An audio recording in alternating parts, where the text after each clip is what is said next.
Сайн байцгаана уу? За өнөөдөр бүгдээрээ хэрхэн өөрийнхөө энергийн vibration, энергийн долгион, аураагаа өсгөх вэ гэдэг талаар суралцгаая. Ер нь бодоод хахад миний өмнө нь YouTube дээр хийж байсан manifestation бичлэгүүдийг би бүгдийг өөрийнхөө маш тийм гоё энерги vibration өндөртэй үедээ хийжсэн. Тэр үед зүгээр л ингээд над руу бүх зүйлс урсаж орж ирээд байдаг байсан.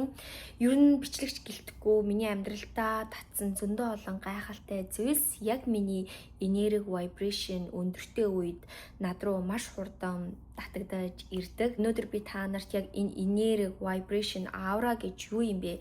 Яагаад хүмүүсийн энэ aura энерги нь өндөр байх үед бүх зүйлс татагдаж ирээд доогуур байх үед эсэргээрээ бид нар ингээд гацалтанд орчдөг юм болоо гэдэг талаар гоё дэлгэрэнгүй тайлбарлаж өгье. За эхлээд бүгдээрээ яг энергийн давтамж гэж юу вэ гэдэг талаар суралцгаая.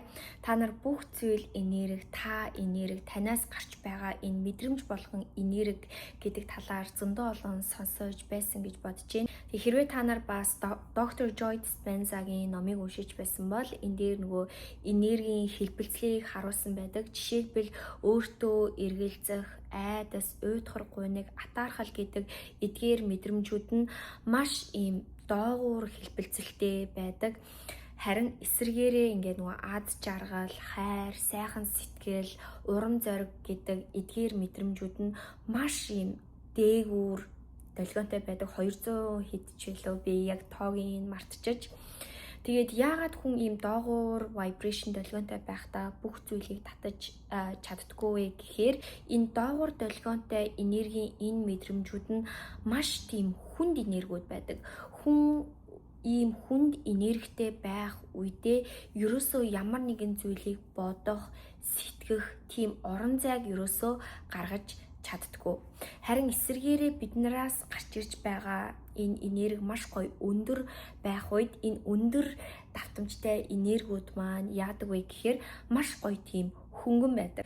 Хүн ийм хөнгөн мэдрэмжтэй байх үед бидний тархинд ямар нэгэн зүйлийг бодож сэтгэх тэр орон зайг олгодог. Ялангуяа одоо хүн төрөлхтний тархинд энэ frontal lobe гэдэг энэ тархи маш их чухал, бүх зүйлийг анализ хийж боддог, биднийг цорын ганц амьтнаас ялгаруулдаг ийм ухаалаг тархи байдаг. Хүн яг ийм гоё өндөр давтамжийн мэдрэмжүүдтэй үедээ яг энэ тархиа ашиглаж эхэлдэг. Тэгээд угаасаа хүний үзэл бодол нь өөрчлөгдөд эхлэхээрээ хүний амьдрал ч гэсэн өөрчлөгдөж эхэлдэг. Угаасаа та нар бодоод үзтээ хэрвээ хүний үзэл бодол нь харах өнцгөө нь яг ингээд нэг л талд миний амьдрал угаасаа ийм би азгүй ийм л байх ёстой гэд ботцсон бол тэр хүний амьдрал хизээж өөрчлөгдөхгүй. Харин би ингэж амьдрахгүй юм штэ. Амьдралд зөндөө олон боломж байгаа мэн гэж энэ талаас нь бодоод энэ өөрийнхөө харах өнцөг, үзэл бодлоо өөрчилж эхэлснээр хүний амьдрал ерөнхийдөө тэр чигээр нь өөрчлөгддөг. Тэгээд бас нэг сонирхолтой зүйл нь гэх юм бол эрдэмтэд энэ нөгөө мэдрэмжүүдийг ингээд бүгдийн судалж үзсэн гинэ. Тэгсэн чинь хамгийн энэ өндөр цэгт, өндөр давтамжийг гаргаж исэн энэ одоо долгион нь урам зориг гэсэн энэ мэдрэмж хамгийн тийм гайхалтай хүчтэй энергийн vibration гаргаж исэн гэсэн.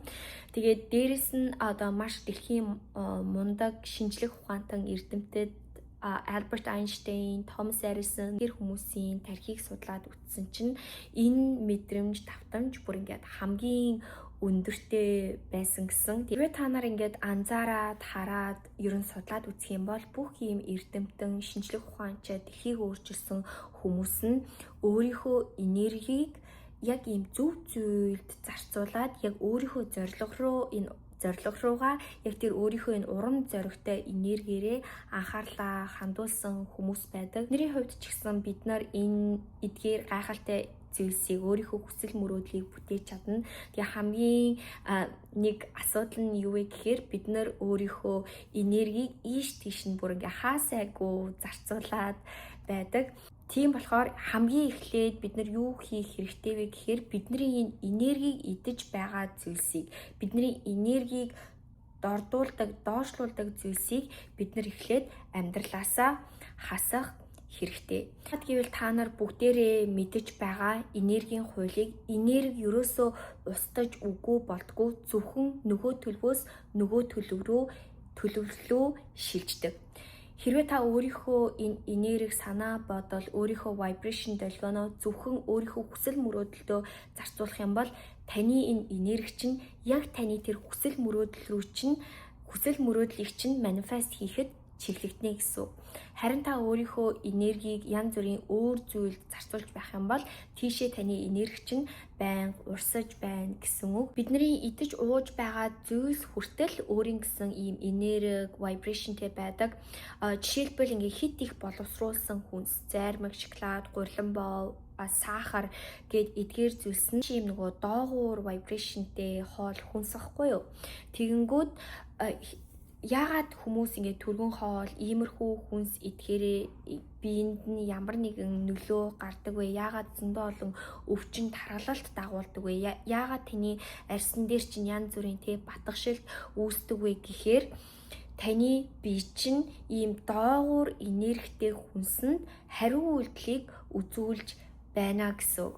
Харин та эсэргээрээ ийм өндөр энергитэй байгалийн хүнсийг идэх юм бол жишээлбэл гоё жимс, ногоо, бүхэл үр, уураг, мах гэд эдгээр зүйлс нь маш гоё тийм өндөр энергитэй байдаг. Ийм зүйлсийг идэхээр хүн цаанаасаа гоё эргүүлжээл, цаанаасаа арьсан гэрэлдээл тэгээд явцдаг. Бүхэн хооллолт ч гэлтгүү таны ингээд уцаа үзэж байгаа, юу сонсож байгаа, ховж дээрэс нь уцаа ингээд сошиал медиагаар байнгын скрол хийдэг бол та ерөөсөө тэр тархиндаа орон зайг олохгүй байна гэсэн үг. Яагаад гэвэл энэ таны бүх үзэл сонсож харж байгаа зүйлс чинь маш юм нөгөө доогуур энергийн хэлбэлтэй байгаа. Яагаад гэвэл бид нар ямар нэгэн зүйлийг хараад тэр хүнд атаархах ч юм уу эсвэл өөрийнхөө амьдралыг харьцуулж эхэлдэг.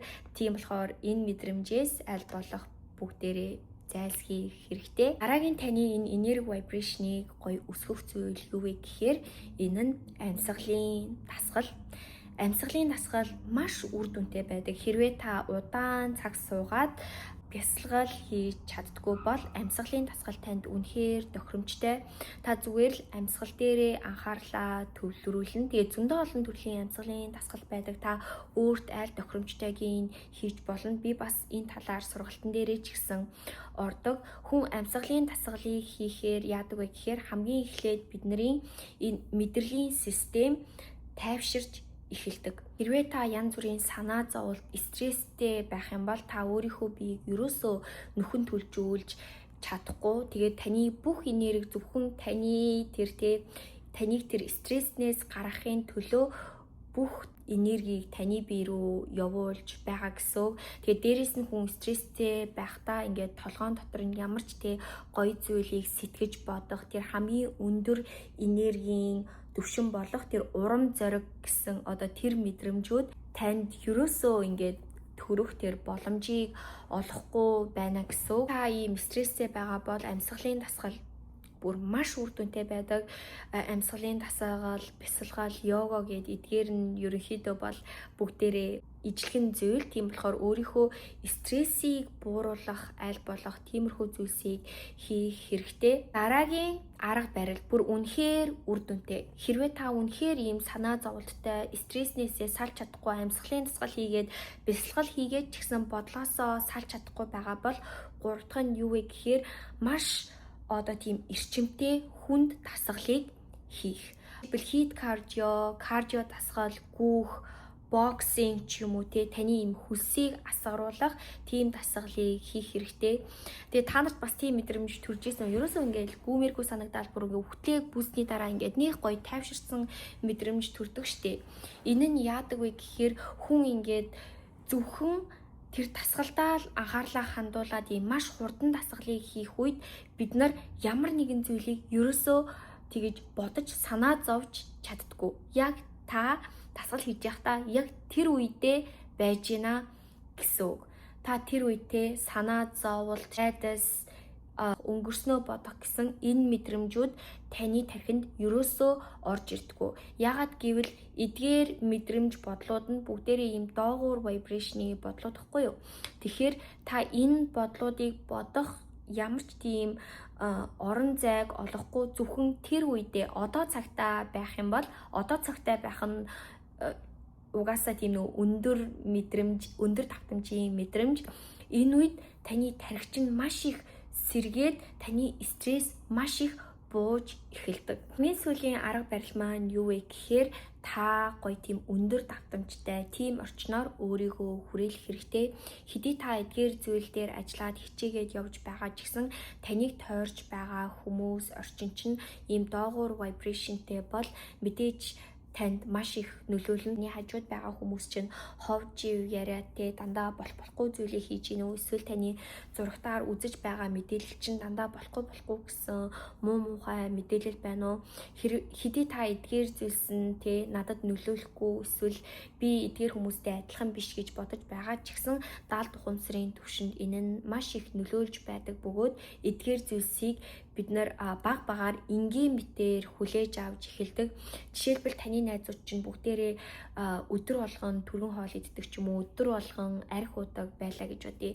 Та би энэ хүмүүс шиг биш, би гайгүй гэж боддог ч гэсэн тэр хүмүүстэй харьцуулах юм бол би 7 хоногт ганцхан удаа ууж байгаа юм чинь, би 7 хоногт ганцхан удаа, 2 удаа түргэн хоол идэж байгаа юм чинь би гайгүй штэ гэж бодоод баг багаар одоо орж эхэлдэг гэх юм уу. Тэгэхээр ингээд бид нар хэрвээ иймэрхүү хүрээлэлд байгаа л байх юм бол яг тэр зүйлс рүүгээ баг багаар өөрийн ирэхгүй урсаж орж эхэлдэг. Тийм болохоор байнга ийм гой энергийн талаар ч юм уу, гой подкаст, өөрт чинь зөвөр нөлөөлөх хүмүүсээр өөрийгөө хүрээлүүлж эхлээрэй. Тэгээд хэрвээ та энэ бүх зүйлсийг эрүүл хооллоод өөр дээрээ ажиллаад manifestation-ээр өөрийгөө хүрээлүүлээ, зөв хүрээлэлтэй болъё гэж бодож байх юм бол бас миний сургалтанд сууж болно. Тэгээ 4 сарынх маань аль хэдийн эхэлсэн явж байгаа учраас та дараа сарынхт нь бүртгүүлж болно.